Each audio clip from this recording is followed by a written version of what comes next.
Big my stock subscribers எல்லாருக்கும் வணக்கம். இந்த ப்ரீ மார்க்கெட் அலசலுக்கு உங்களை மறுபடியும் வரவேற்கிறேன். சரி, எந்த டிலேவும் இல்லாம நேரடியா விஷயத்துக்குள்ள போயிடலாம். குளோபல் மார்க்கெட்ல நடந்துட்டு இருக்கிற சில பிரம்மாண்டமான மாற்றங்களால இன்னைக்கு நம்ம நிஃப்டி கிட்டத்தட்ட 150 பாயிண்ட்ஸ் வரைக்கும் கேப் அப் ஆக ஓபன் ஆகுறதுக்கு நிறையவே வாய்ப்புகள் இருக்கு. அது எப்படி, ஏன் அப்படிங்கறத இப்ப டீகோட் பண்ணலாம்.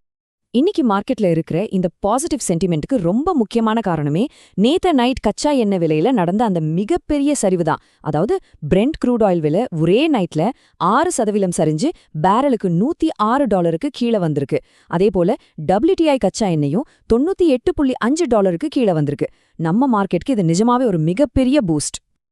இன்னைக்கு நம்ம அஜெண்டா ரொம்ப சிம்பிள். உலகளாவிய புவிசார் அரசியல், வால் ஸ்ட்ரீட் எப்படி செயல்பட்டுட்டு, நம்ம இந்தியன் மேக்ரோ டேட்டா, இன்ஸ்டிடியூஷனல் முதலீட்டாளர்களோட செயல்பாடுகள், அப்புறம் ஃபைனலா டெக்னிக்கல் ட்ரேடிங் செட்டப். இன்னைக்கு ட்ரேடிங் செஷனை பத்தி முழுசா புரிஞ்சுக்க ஒரு மேக்ரோ டு மைக்ரோ அப்ரோச்ல இதை நாம பார்க்க போறோம். பகுதி 1, உலகளாவிய நிலவரம் மற்றும் புவிசார அரசியல், குறிப்பா அமெரிக்கா ஈரான் தாக்கம். சரி, உலக அளவுல நடந்த விஷயங்கள்ல இருந்து நாம ஆரம்பிக்கலாம். இப்போ இதுல ரொம்ப சுவாரஸ்யமான விஷயம் என்னன்னு நீங்க யோசிக்கலாம்.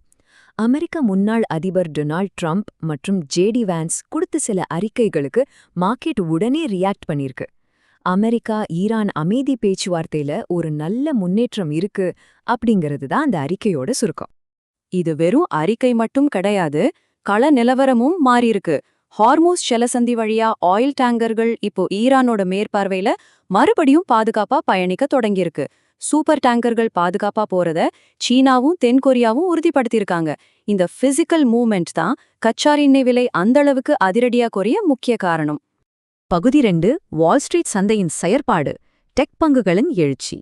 கச்சா எண்ணெயில ஏற்பட்ட இந்த 6% சரிவும், அமெரிக்க பாண்ட் ஈல்டுகள்ல ஏற்பட்ட 2% வீழ்ச்சியும் அமெரிக்க மார்க்கெட்ல ஒரு பெரிய பாசிட்டிவ் அலையை உருவாக்கியிருக்கு. பணவீக்கம் பத்தி அமெரிக்க ஃபெட் எச்சரிக்கை கொடுத்தாலும் மார்க்கெட் அதை கண்டுக்கவே இல்ல. கடந்த 3 நாளா இருந்த வீழ்ச்சியை உடைச்சு நாஸ்டாக் தலைமையில அமெரிக்க மார்க்கெட்ஸ் ரொம்ப ஸ்ட்ராங்கா மேல வந்திருக்கு. இந்த டெக் ராலிக்கு முழு முதல் காரணம் யாருன்னு பாத்தீங்கன்னா அது என்விடியா தான். அவங்களோட காலாண்டு முடிவுகள், மார்க்கெட்டோட எதிர்பார்ப்புகள் எல்லாத்தையும் சும்மா அடிச்சு நொறுக்கிடுச்சு. வருவாய், லாபம்னு எல்லாத்துலயும் நம்ப முடியாத அளவுக்கு ஒரு வளர்ச்சி. இதுல ஹைலைட் என்னன்னா, என்விடியாவோட இந்த பிரம்மாண்டமான $80 பில்லியன் ஷேர் பைபேக் பிளான். இந்த ஒரு நியூஸ் குளோபல் மார்க்கெட்கே ஒரு பெரிய உத்வேகத்தை கொடுத்திருக்கு. இதனால HDFC, ICICI பேங்க் மாதிரியான நம்ம இந்திய ஏடிஆர்கள் கூட 1.5% வரைக்கும் உயர்ந்திருக்கு. பகுதி 3, இந்திய மேக்ரோ மற்றும் விதிமுறைகள், ரூபாயின் மதிப்பை பாதுகாத்தல். குளோபல் மார்க்கெட் சப்போர்ட் பண்ணாலும் நம்ம உள்நாட்ட மேக்ரோ நிலவரத்தை கொஞ்சம் உன்னிப்பா கவனிக்கணும். இந்திய ரூபாய் இப்ப கொஞ்சம் தடுமாறிட்டு இருக்கு. அதாவது டாலருக்கு நிகரான மதிப்பு 97 நெருங்கி பலவீனமா இருக்கு.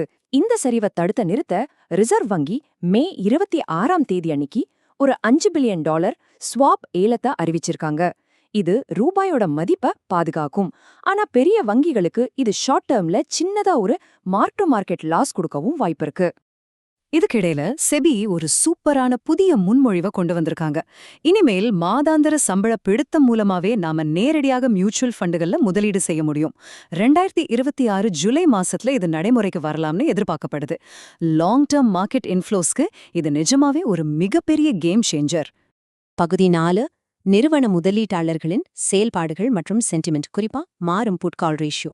நேற்றைய செஷன்ல இன்ஸ்டிடியூஷனல் முதலீட்டாளர்கள் என்ன பண்ணாங்கன்னு பாப்போம். வெளிநாட்டு முதலீட்டாளர்கள், அதாவது FIIs, அவங்களோட பேரிஷ் நிலையை அப்படியே மெயின்டைன் பண்ணி நெட் செல்லர்ஸாவே இருந்தாங்க. ஆனா நம்ம உள்நாட்டு முதலீட்டாளர்கள் DIIs பாத்தீங்கன்னா சுமார் 2000 கோடி ரூபாய்க்கு மேல் பங்குகளை வாங்கி மார்க்கெட்ல இந்த செல்லிங் பிரஷரை அப்படியே அப்சார்ப் பண்ணிட்டாங்க.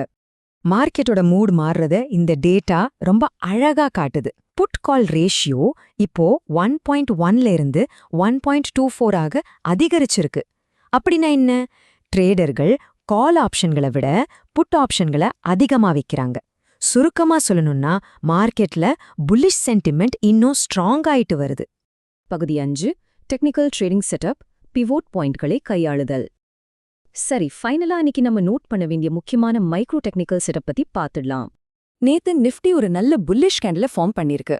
இன்னைக்கும் அதோட ஏற்றம் தொடர்ந்தா 23,800 அப்படிங்கிறது ஒரு மிக முக்கியமான ரெசிஸ்டன்ஸா இருக்கும். இந்த லெவல கன்வின்சிங்கா தாண்டிடுச்சுன்னா அப்புறம் 24,000 போறதுக்கான கதவுகள் நிச்சயமா திறந்துடும். இருந்தாலும் நாம கண்டிப்பா கொஞ்சம் எச்சரிக்கையாவும் இருக்கணும்.